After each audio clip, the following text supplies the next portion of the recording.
Give the people what they want. Give the people what they want. Give the people what they want. Your weekly movement news roundup.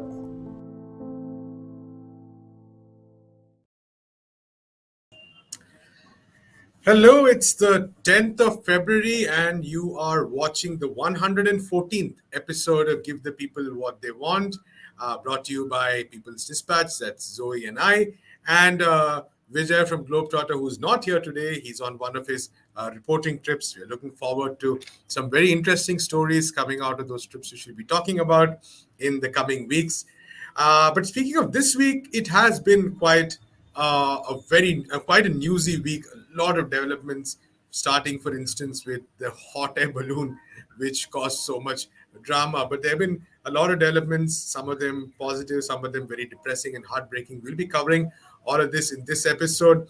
We're going to start with quite a curious development, a report, expose, a work of journalist, investigative journalism, which was not published in any mainstream newspaper or web portal, but on a Substack operated by Seymour Hersh, the very famous U.S. investigative journalist renowned for writing about the My Lai massacre, the Iraq War, a lot of very breaking news stories, but whose contrarian views in various ways, whose views opposed to the establishment, have increasingly meant that he's been sidelined from all these major news organizations. So he published this explosive report, which basically confirmed what everyone already perhaps speculated, that the Nordstream pipelines, the pipelines which deliver, or which were to deliver, Russian natural gas to Germany, and which would have really cemented relations between, which were and would have cemented relations between Germany within Europe and Russia, were sabotaged at the orders of President Joe Biden. Now, we know that in September 2022, there were these explosions in the Baltic Sea on these pipelines of both Nord Stream 1 and 2, basically rendering both of them unoperational. Nord Stream 2 was not yet commissioned, but Nord Stream 1 was operational. So both of them were rendered inoperational. And for the longest time, the question then was, who did this? Nobody claimed responsibility. And the United States said the Russians did it, because nobody knew why the Russians would destroy their own pipeline, why the Russians would destroy their means of leverage with the Europeans is something they've never bothered to explain. But the United States in public, at least many sources there, blamed the Russians, and whereas government officials also extremely happy, including the infamous Victoria Nuland, were extremely happy that these pipelines had pretty much been rendered inoperational, because it cut ties between Russia and Germany specifically. It meant that Germany would be far more closer to the West, especially on the matter of Ukraine. But now Seymour Hersh has come out with this report, which says that the planning for blowing up the Nord Stream pipelines began way before the war. That's very important, because the war broke out in February 2022. But planning for blowing up these pipelines began in January 2021, when there had been no invasion at that point of time, when Russia was just saying, give us concrete assurances that Ukraine won't be part of NATO. At that time, they had started this planning. The other interesting bit of news from here, of course, is the fact that Norway was also apparently closely involved in this operation. Apparently, undersea divers from the U.S. Navy were the key protagonists of this operation.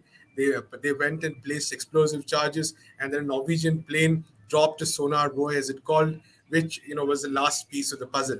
Now, there's been some additional commentary from sources which have said that maybe, according to Seymour Hersh, this operation took place in June, the laying of the explosives, and the explosion was triggered in September on the request of the White House. Some others have pointed out that maybe it was placed a bit later, but I think everyone agrees, all these sources together agree, that there is no doubt about the fact that the highest levels of the US government were probably involved in blowing up the Nord Stream 1 and 2 pipeline. So I think now this is a very key question. This is this is as provocative as it gets. How this might pan out, it remains to be seen, a very big question. The people who are definitely, one group of people who are definitely suffering are the people of Europe, especially the Germans, whose access to cheap energy has been considerably restricted. It could have actually been a great boon to the Europeans, to the Germans. It's very big question as to why the Germans are not protesting about this. But I think this definitely goes to sort of show that, what the US claims to be in its pronouncements, in its statements, and what its operations are. We've seen the history, a long history of coups, long history of sabotage operations across the world. All of that leading to, this is just yet another example of that. Yeah, it's definitely been, that has definitely been the biggest news item this week. I think we've seen a lot of different people commenting on it, and it will definitely continue updating as the week goes on. It will be interesting to see what the continued responses be. But I think it points to an interesting fact, and that's that the narrative of the United States only lasts for so long, and that oftentimes when they're trying to cover something up, it inevitably comes out. And I think a perfect case of this is what's happened this week with regards to the Venezuelan embassies in the United States. These were some of the key battlegrounds for the U.S. narrative regarding what was happening in Venezuela. After Juan Guaido declared himself interim president of the country on January 23rd, 2019, swiftly, the embassies in countries that were supporting the U.S. narrative that he was interim president became these sites of intense struggle, because the U.S. and in other countries essentially permitted the far-right opposition to seize these embassies, because they said, okay, well, if we recognize Juan Guaido, who's the leader of the National Assembly, as president, then these embassies, which were being run, of course, by the constitutional government of Nicolas Maduro, actually don't belong to this government. It belongs to the other government. And so very quickly, we saw that in countries like the U.S., in New York and in Washington, D.C., and then this happened in several other countries as well, even in Brasilia, in Brazil, were essentially targets for the far-right Venezuelan opposition that was overseas to attempt to seize these localities and start having their kind of foreign offices to be able to run their operation. And so in DC, and we actually covered this quite extensively at People's Dispatch, activists from the Answer Coalition, from Code Pink and other organizations, Popular Resistance, knew that this was coming, and they started organizing solidarity events at the Washington, D.C. embassy. And finally, they actually launched an occupation when it became clear that Venezuelan opposition activists were going to try to take it over. This occupation, this defense of the embassy lasted for over a month. Activists were sleeping out. They eventually were arrested and forcibly removed from this embassy, and it was taken over by Carlos Vecchio and Juan Guaido's kind of foreign operations team in the United States. And this past week, after following the announcement by Venezuelan opposition that Juan Guaido was no longer even recognized by them as the interim president, the U.S. has announced that they are now seizing this property.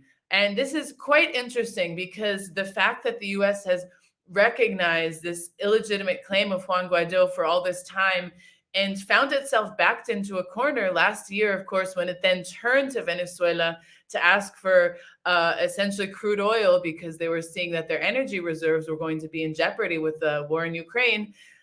They're kind of between this site where first of all, the Venezuelan opposition no longer recognizes Juan Guaido. We've covered this as well. He's been involved in many corruption schemes, embezzlement, running a lot of these companies that he seized right into the ground.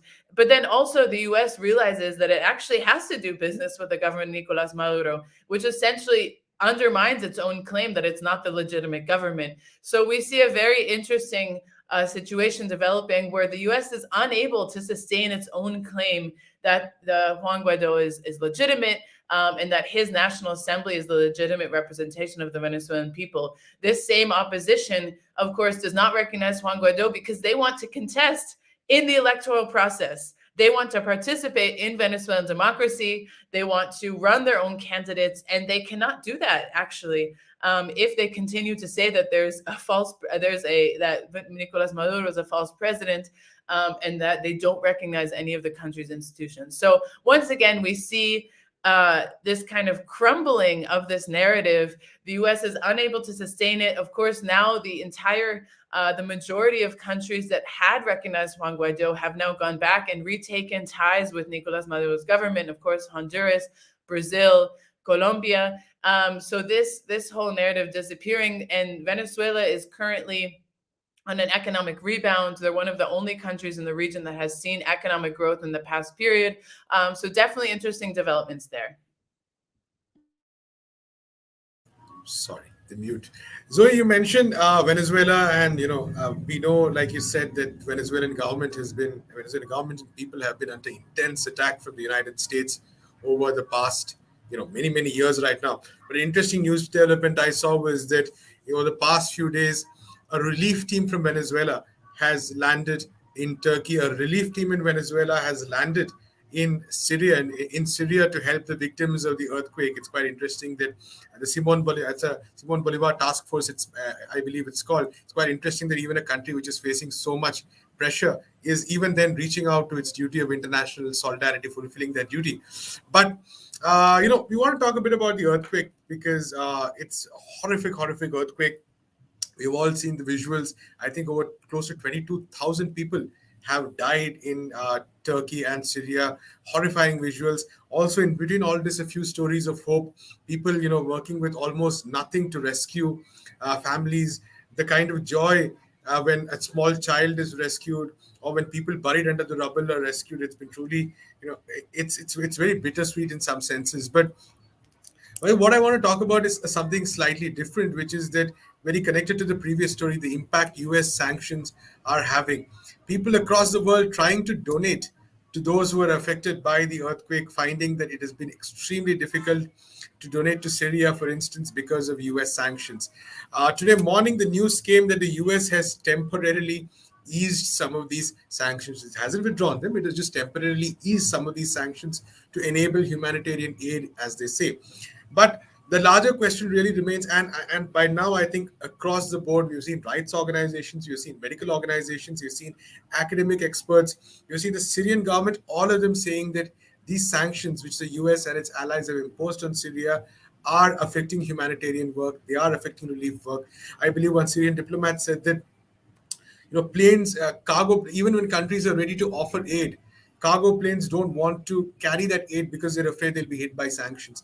And I think it points out to the insidious nature of US sanctions across the world, that the United States is not satisfied with just sanctioning a country or saying that you cannot trade with us or we won't trade with you. It insists that anybody who trades with that country, anybody who has interactions in that country, will also be penalized or will also suffer, which basically means that everyone is scared to even interact very at a very basic level on this issue. We recently interviewed Dr. Alera Guevara, the daughter of Che Guevara, who is also a doctor, who was talking exactly about how these sanctions cause so much harm because companies across the world were being affected by these sanctions.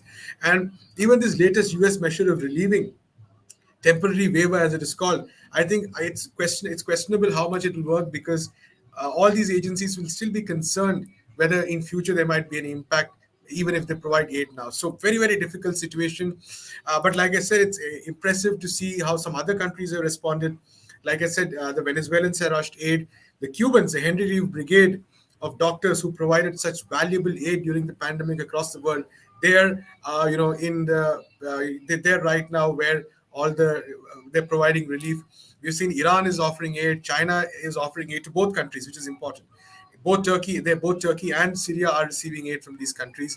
The Palestinians, who are facing one of the most brutal wars of the century, maybe, of who are facing brutal occupation, they have sent relief teams as well. So I think it's kind of a disgrace that these sanctions are preventing any meaningful relief to the people of Syria, and this kind of a politics is being played at this point of time by the US government and its allies. And I think a very important thing for all of us to think about, there has been a campaign against sanctions, blockade across the world on the issue of Cuba, on the issue of Iran, on the issue of Venezuela, on the issue of Syria, for instance. And I think these campaigns are probably likely to gain more strength in the coming weeks and months as the heartlessness of these sanctions becomes clearly visible to people across the world.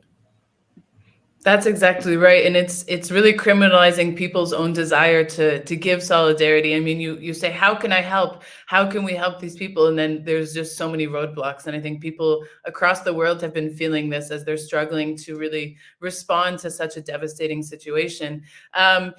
we've been following it for the past couple of weeks, and we're going to go back to it because, as we've said, it's necessary to following this very pressing development, which is Peru, as the struggle against the coup continues.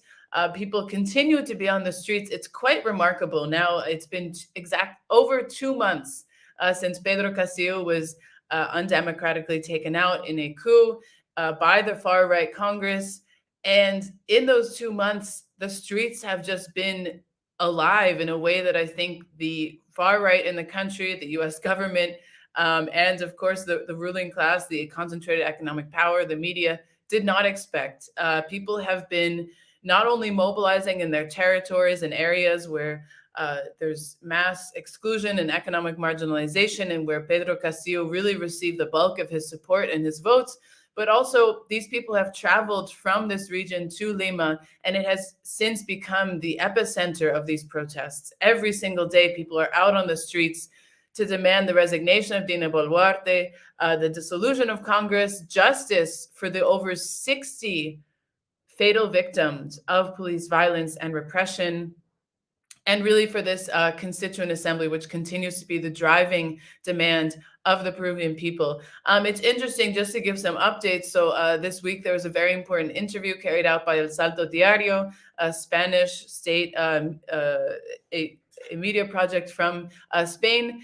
And following this interview, which was with Pedro Castillo in prison, the Peruvian legal system slapped on new charges against Pedro Castillo, saying that him giving this interview, talking about the persecution he was facing, above all denouncing the violence of Dina Boluarte's government against the people of Peru, was in violation of his imprisonment. I think this really just goes to show what is the aim of this. They don't actually want a full trial with due process and his rights respected. They really want to shut him up and send an example to the rest of Peruvians. And this is exactly what they've been doing. It's also, yesterday was 1 month anniversary of the massacre in Juliaca, where over 17 people were gunned down as they protested this violence of Dina Boluarte and the coup. Again, in Lima, where the protests have really intensified in the past month, there's also been numerous acts of political persecution. There was a woman who had been widely photographed waving the Peruvian flag in front of a line of riot cops in a mobilization last week. She was arrested and put in jail. She was released after a lot of public pressure from feminist organizations, from human rights organizations. But people who are just participating in these protests in a very peaceful way, in a democratic way, are facing persecution. Organizations, offices, as we've been reporting over the past several weeks, where protesters are being hosted, are also being targeted by police forces. There were some pretty incredible images from the national strike yesterday, the mobilizations that took place in Lima, of hundreds and hundreds and hundreds of police officers just lined up on this main avenue, looking like kind of an invading army. And this really speaks to the fact that they just really have no legitimacy. They are unable to control the media narrative. They're unable to stop this outpouring of solidarity with the people who have been killed, who have been injured, who have been arrested. They know that the only way they're actually able to stop these protests is through brute force. And unfortunately for them, this force and this violence they've been inflicting on the people has only angered the people more, has only made more people join the protests, have made more people understand that this is an illegitimate regime, and an illegitimate regime that can only maintain control through brute force and violence. So it's very important to continue following this story. There's currently several international human rights delegations on the ground to denounce what's happening, meeting with different social movements and organizations, hearing from their perspective. This international pressure is key because we've seen that the government has been cowering in the face of statements from elected officials, from fellow heads of state. They've, of course, removed the Peruvian ambassador in Honduras. They banned the entry of Evo Morales. And so this international pressure, continuing to talk about an international scene is very important. Of course, there's many interests in Peru, many interests that for a right-wing government to stay, for a democratic government that wants to revolutionize the structure of the country, of course, economically, politically, and socially. is a threat to these interests. So we're continuing to cover this story, and we'll definitely be hearing more reports on the ground soon.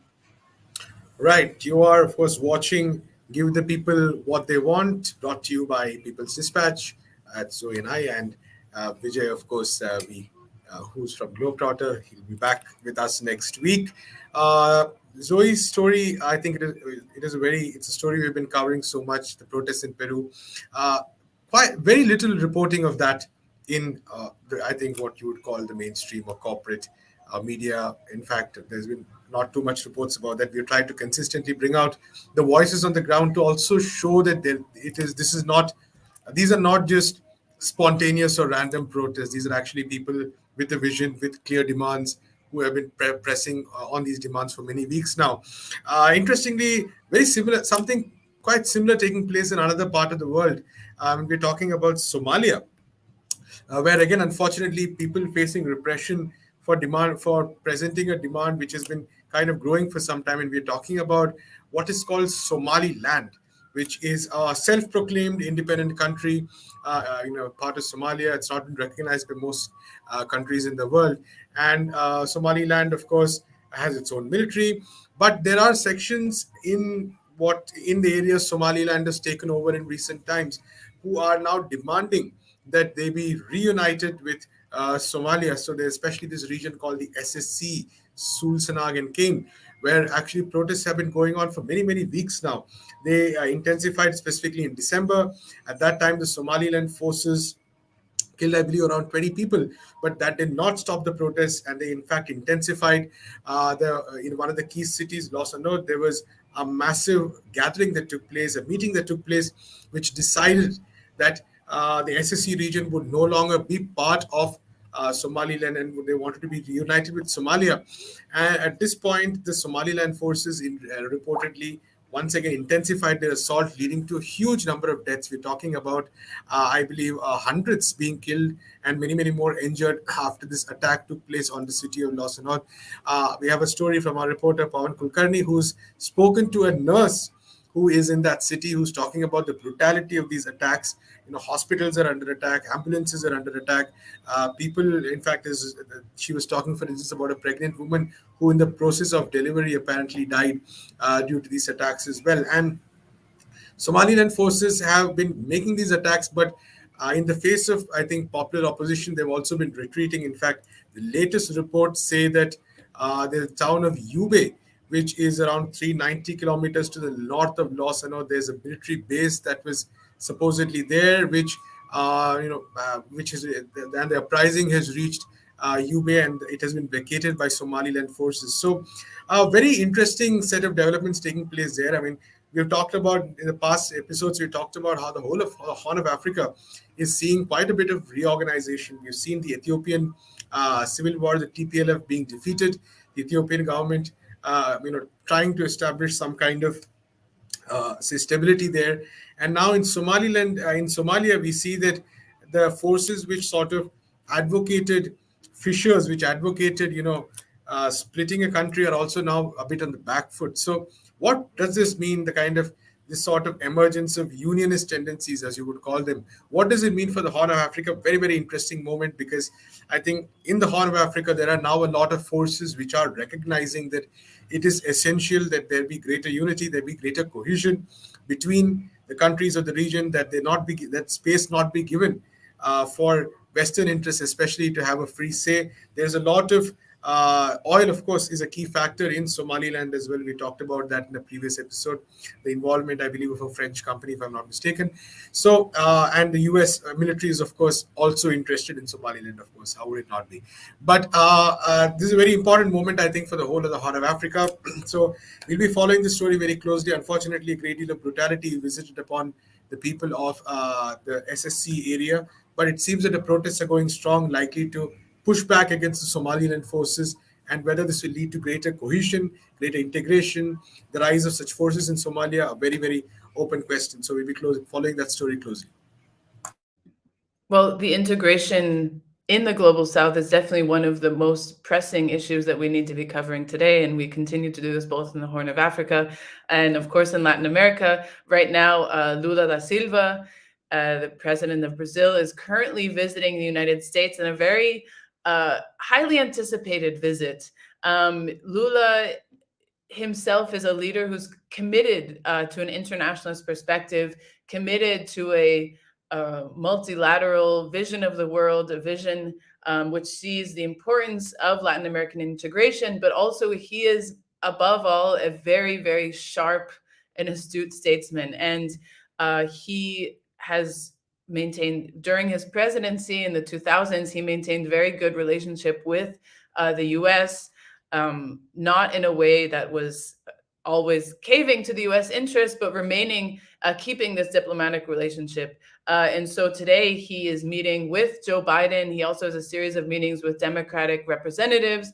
He has a bilateral meeting with Democratic Representative Senator Bernie Sanders. And he's also meeting with the AFL-CIO, a labor organization in the country. This is a very important meeting because, as we know, the U.S. played a very, very important role in the lawfare campaign against Lula himself, against Dilma Rousseff, and against the Workers' Party in Brazil. There's very clear evidence of meetings that were held between the prosecution team with the judges, meeting with members of U.S. elected officials, clear intent to stop the rise of the Workers' Party in the country and the policies that they were attempting to put forward. So there has been this sense of how will Lula relate to them? We know that he is, again, a man who maintains relationships with the majority of the countries in the world. This is very important to him, to not alienate any country, to remain this kind of large tent perspective. And we know that because, of course, this is Biden in the White House and not Donald Trump, there is going to be sort of a different perspective with regard to the U.S. role in this. And so it is going to be an interesting day of meetings. We know that he's accompanied by Fernando Haddad, who is the finance minister. He is accompanied by Marina Silva, who is the environment minister. So it's likely that they're going to be talking about, of course, the environmental question. There's questions about whether or not the U.S. will contribute to the Amazon Fund, which is an international fund run by Brazil in order to protect the Amazon, to implement policies that are able to properly conserve this very, very important biome. So interesting day. Lula is, I think, above all, this also points to the real commitment Lula has to creating a world to creating a Brazil and that's not isolated from the world. Jair Bolsonaro greatly decreased, for example, the numbers of international visits. I think there was a stat that in just 1 month of Lula being president, he's already met with more foreign dignitaries and diplomats than Bolsonaro did in his 4 years in government. He's really, really committed to this. It's important. He understands the need of having a country that's integrated in the world system, in world politics, that's able to, for example, send humanitarian aid. So today, I think yesterday itself, a Brazilian team also went to Turkey. Another team went to Chile to help fight the wildfires. So this is not a country that's going to kind of recede and just worry about the internal affairs. But at the same time, as we know, Brazil is also dealing with these very huge issues of hunger, unemployment, and really social decline during these Bolsonaro years. So once again, Lula is making history after these 4 years of Bolsonaro. He's putting Brazil back on the map. We'll see how Biden responds to this. What are going to be his points, his counter proposals? I think in this moment, U.S. foreign policy was able, the position of Bolsonaro was, of course, to recognize Juan Guaido. We mentioned this story earlier. Bolsonaro gave full support to the U.S. policy in Venezuela, against Cuba. They were really falling in step. And so Lula has also said that he wants to have strong relations with China. He has condemned the special military operation of Russia in Ukraine. But that being said, he also said that he wouldn't send weapons. So this is really a new Brazil that the U.S. is going to contend with. We're going to be following that and more, as we always do. Whirlwind show as always. lots of U.S. stories, but I think it really just goes to show the role that U.S. imperialism is playing across the globe. It continues to scramble to maintain, to hold on to its interests, but we're seeing more and more that this multipolar world, a world which is challenging U.S. interests on many fronts, is emerging. We continue to follow the story in Syria and Turkey, a horrifying story that is going to definitely being continuing over these next couple of days. Very worrying situation there. But as always, thanks for tuning in to Give the People What They Want. Follow or check us out, our website, peoplesdispatch.org, and all across social media platforms to get the latest updates of people's movements across the world. So thanks for joining us.